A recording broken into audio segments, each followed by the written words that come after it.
Guys, what's up? This is Max from Team 4 LWH. Anyway, it's been a while. Sorry about that.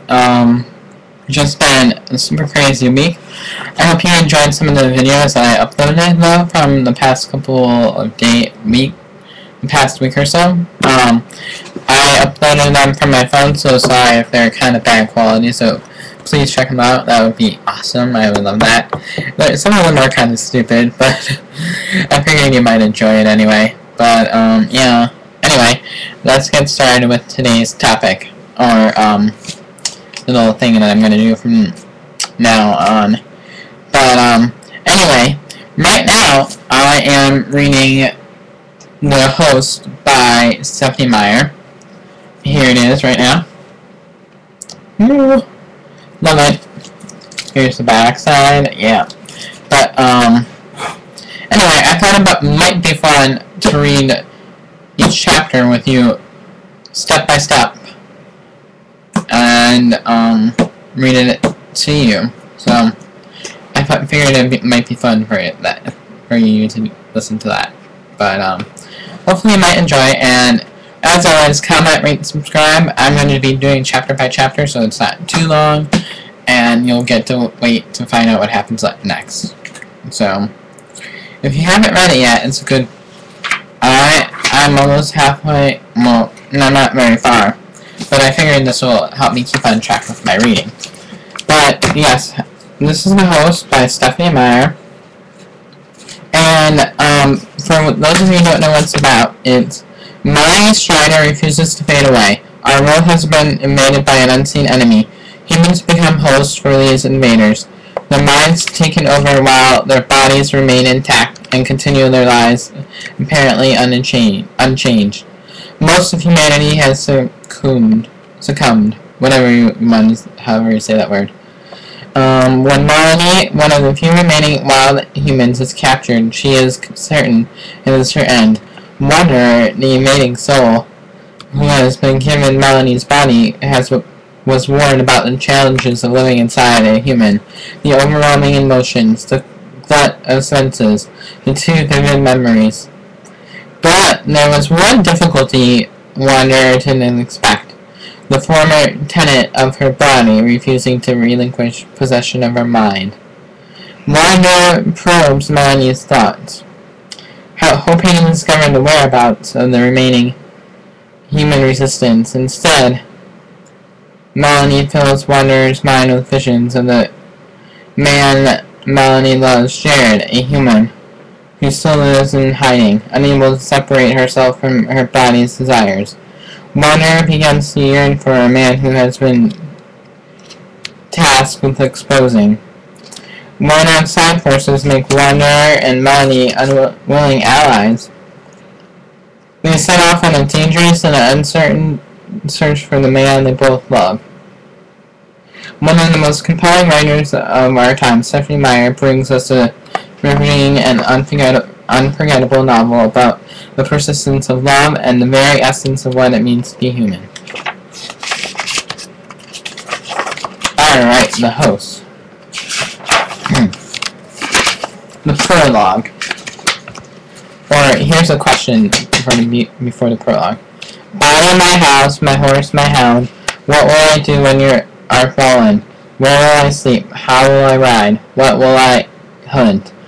Where can I go without my mount, all eager and quick? How will I know and think it ahead, in danger treasure, when body my good, white dog is dead? How will it be to lie in the sky, without roof or door and wind for an eye? With cloud for a shift, how will I hide? By May Swenson. The Prologue Inserted. The healer's name was Four Deep Waters. Because he was a soul by nature, he was all things good, compassionate, patient, honest, virtuous, and full of love. Anxiety was a neutral emotion for Four Deep Waters. Irration was even rarer. However, because Four Deep Waters lived inside a human body, irritation was sometimes inescapable. As the whispers of the healing students buzzed in the far corner of the operating room, his lips pressed together into a tight line. The expression felt out of place and his mouth more often giving smiling. Darren, his regular assistant, saw the grimace and patted his shoulder. "They're just curious, Wards," he said quietly. "An insertion is hardly an interesting or challenging procedure. Any soul on the street could perform it in an emergency. There's nothing for them to learn by observing today."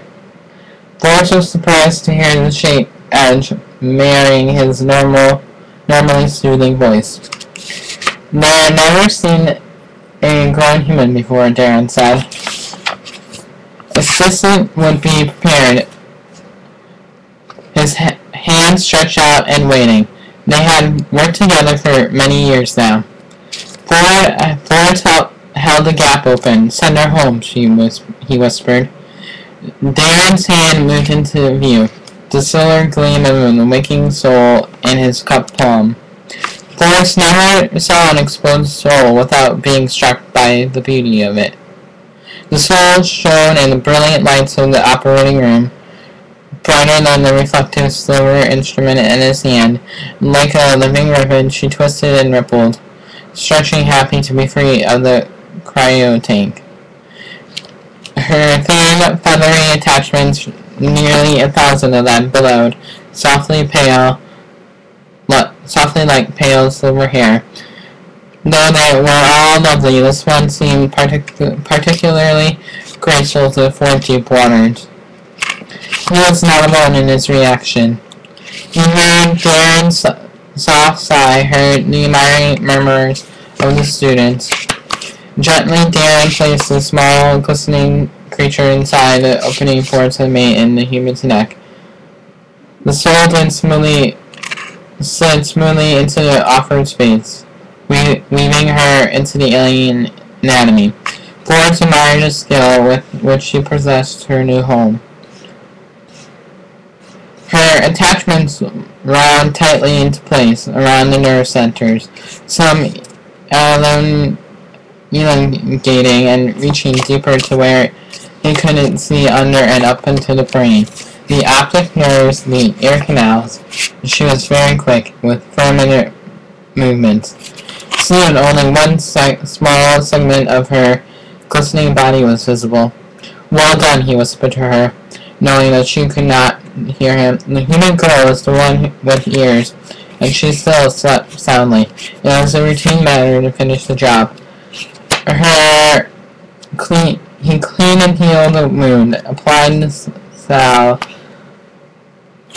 that sealed the incision, closed behind the soul, and then brushed the scar-softening powder across the line left on her neck. "Perfect as usual," said the attendant, who, for some unfathomable to Ford, had never made a change from his human host named Darren. Ford sighed. "I regret this day's work. You're only doing your duty as a healer. This is the rare occasion when healing creates an injury." Darren began to clean up the workstation. He didn't seem to know how to answer. Ford was feeling his calling. That was enough for Darren, but not enough for Ford's deep waters, who was a true healer to the core of his being. He gazed anxiously at the human female's body, peaceful in slumber, knowing that this peace would be shattered as soon as she woke. All the horror of this young woman's end would be borne by the innocent soul he just placed inside her. As he leaned over the human and whispered in her ear, Ford wished fervently that the soul inside could hear him now. "Good luck, little wanderer. Good luck. How I wish you didn't need it." Alright, everybody. I hope you enjoyed that little reading. That was chapter 1 of The Host by Stephanie Meyer, called Inserted. Come back soon, probably tomorrow. I'll post the first chapter, and enjoy. Have a good night, you all. Peace. Good night, good morning, good afternoon, whatever time it is, but have a good, whatever it is. Peace.